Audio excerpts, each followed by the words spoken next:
Hello and welcome back to my channel. My name is Muriel and in this video I will be doing a book review for Hummingbird Salamander written by Jeff VanderMeer. Published in 2021, Hummingbird Salamander is Jeff VanderMeer's latest novel and I wanted to read it because it's written by one of my favorite authors, quite simply. I didn't look that much into it before reading it, figuring I'd rather be surprised by the story and its contents, and, hoping it wouldn't be another foray into experimental territory a la Dead Astronauts, if I'm being perfectly honest. And, well, I was indeed surprised by this novel in a good way. So, Hummingbird Salamander starts with a rather cryptic prologue. Not exactly unusual for a new weird writer like VanderMeer, let's be real here. That only really makes sense once you finish the novel. Moving past that, you are introduced to a female character who presents herself as Jane Smith. You're given to understand pretty quickly that's not her real name. Jane receives a strange note in a coffee shop, inviting her to go to a storage palace where she finds, in the appropriate storage room, a taxidermized hummingbird belonging to an extinct species. Next to this specimen, Jane then finds another note with the words hummingbird, salamander, and the name Sylvina written on it. The story goes on from there, and it's barely SFF actually, which I was not expecting at all. Hummingbird Salamander works as a thriller mystery of sorts, and as pre-apocalyptic fiction is what I'm going to call it. Regardless of its genre assignation, I was there for the emotionally impactful theming, which I'll obviously get back to. I've come to realize Jeff VanderMeer is a truly versatile writer. Like, damn, he really knows how to juggle different styles. Because the prose in Hummingbird Salamander is very different from the prose you find in the first two Ambergris novels, for example, which to me is near Nabokovian in places. That's right, I said it, though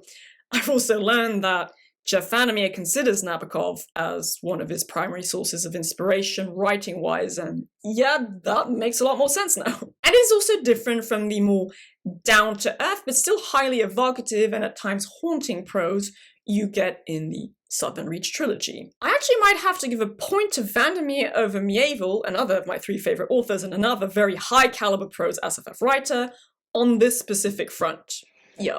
Points for versatility goes to VanderMeer here. So yes, Hummingbird Salamander has what I would call more straightforward prose than something like Annihilation or City of Saints and Madmen, with short sentences rather than long ones, short chapters, though the overall detailed structure of the novel is pretty standard VanderMeer as far as I'm concerned, and a determined but even feeling pacing. This is where the thriller vibes come in style-wise, basically. There is only one point of view, that of Jane Smith, and whilst the main narrative arc, apart from the prologue, has a standard forward progression, the character experiences many flashbacks during which you get to know her backstory, and said backstory is important both in terms of character setup, character work, and plot development / progression. I think the style of prose was perfect for this kind of story, but because yes, there had to be a but, I really don't like this, I assume, new trend of substituting adverbs with adjectives. So think of using I shook his hand strong instead of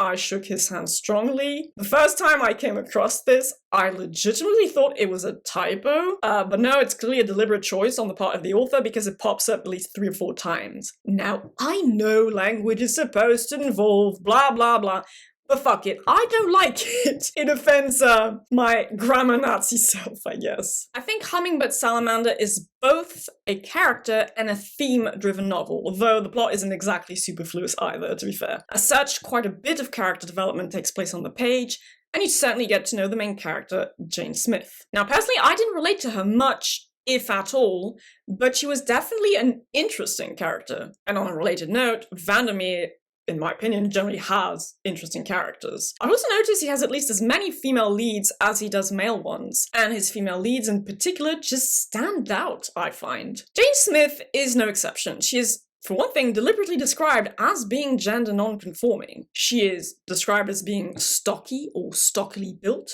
very athletic and muscular, and can easily knock men down, or I mean, some of them. She works at a data security firm, is married and has a daughter, but feels remote from those around her, including her family. She has quite a few skeletons in her closet and an obsessive personality. She also carries around a massive handbag called Shovel Pig.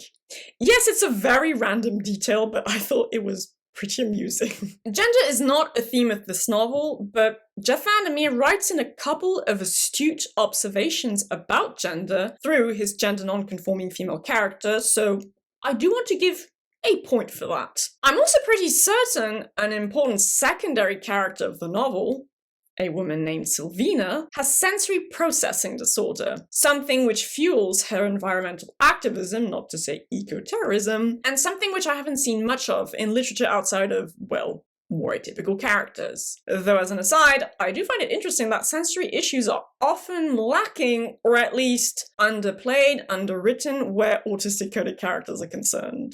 Still, I read Annihilation's The Biologist as autistic, and I stand by that reading. And here we have a non-autistic, as far as I could gauge, secondary character with SPD. And I don't know, I thought that was neat, and so I wanted to point it out. Jane's characterization is very good overall, though it wasn't perfect. Specifically, I didn't entirely understand the obsessive aspect of her character, and the plot's progression basically relies on it.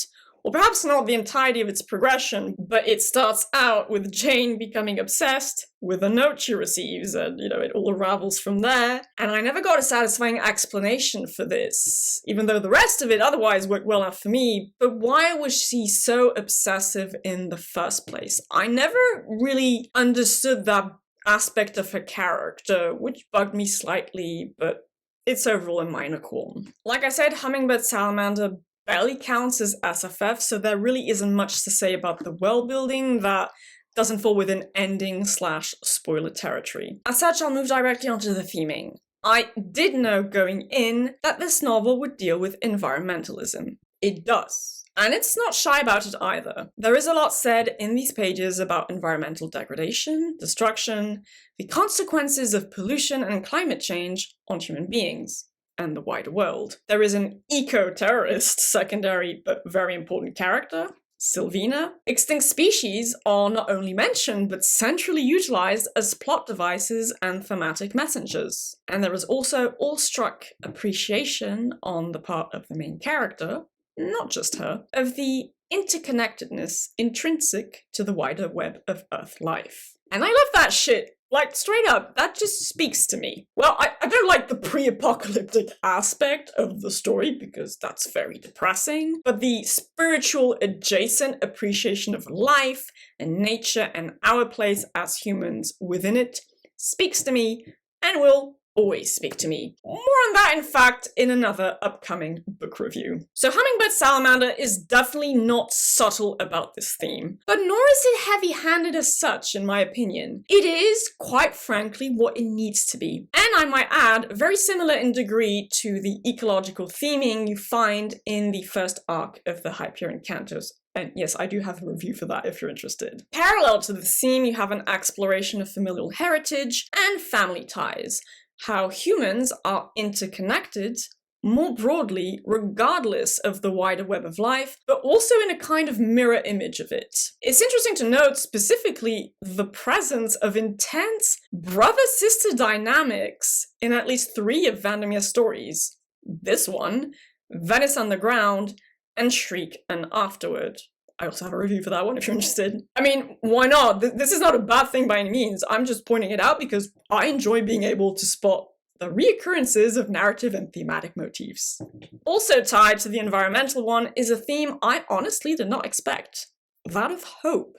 Hope with a capital H. I didn't expect it, for one, because it basically only slaps you in the face towards the very end of the book. The story is ultimately, in my opinion, about hope. Hope in the face of severe, ongoing, oncoming, and species-threatening adversity, threatening to our species specifically, to be clear. Hope in the face of hopeless circumstances, really. Do not go gentle into that good night indeed. Or rather, go into the night, rekindle your gentleness, and emerge, changed, back into the light, hopefully. An approach different to the one in Interstellar. I'm mentioning this movie in 2 book reviews in a row for some reason, which precisely cites the opening lines of Dylan Thomas's poem, "As the humans of Earth abandon it." Here there is no abandonment, but rather the promise of transformation and reconnection, again, hopefully, to the wider web of life. And as I was preparing this book review, it actually occurred to me that some parallels could be drawn between what happens at the end of the book, the skin of a salamander, because that's a recurring thing in the story as well, and the kind of perception common in neurodivergent people. So in this instance, sensory processing disorder might become sensory processing adaptation, maybe? And maybe more of us should, in fact, experience the world more intensely, and thus feel its wounds more keenly. Food for thought there, at the very least. My experience reading Hummingbird Salamander was very similar to the one I had reading Michelle Faber's Under the Skin. I also have a review for that one if you're interested. In the sense that both had progressively cresting levels of theming and emotional impact I only fully felt towards the end of their respective stories. But once I felt it, I felt it. The ending to Hummingbird Salamander, as far as I'm concerned, is absolutely fucking beautiful and brings everything you've read before it together. Yes, tears were shed.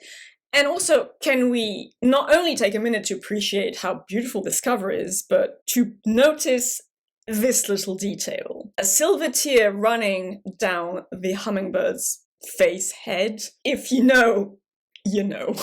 Just like with Under the Skin, I gave Hummingbird Salamander a 7.5 out of 10 rating. Not the highest it could be, but not bad by any stretch of the imagination. A bit of elaboration about this.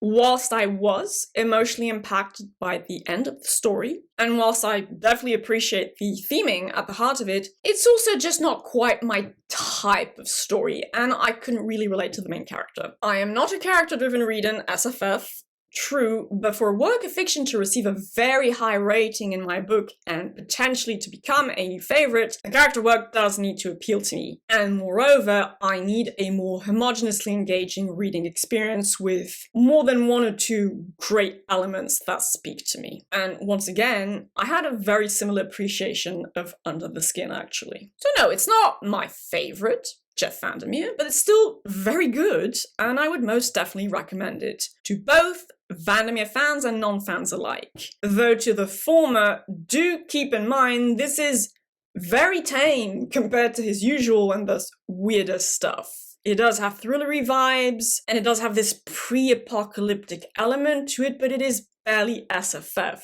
But that doesn't mean it isn't worthwhile, because it very much is. So on that note, I hope you found this review interesting, engaging, informative.